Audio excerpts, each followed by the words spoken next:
তো তোমরা যারা আছো ম্যাচ মেকিং এর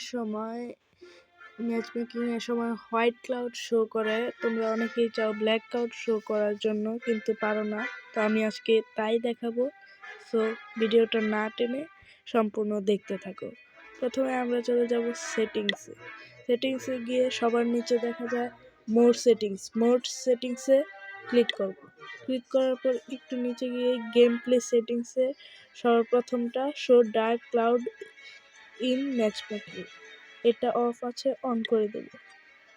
তারপর এসে আমরা তোমাদেরকে একটা দেখানোর জন্য একটা ম্যাচ খেলে দেখাচ্ছি, দেখো। তোমরা কিন্তু দেখতে পেয়েছো আমার এইখানে ব্ল্যাক ক্লাউড শো করেছে। তো এমন আরও নতুন নতুন ভিডিও পেতে আমার চ্যানেলটি সাবস্ক্রাইব করে রাখো।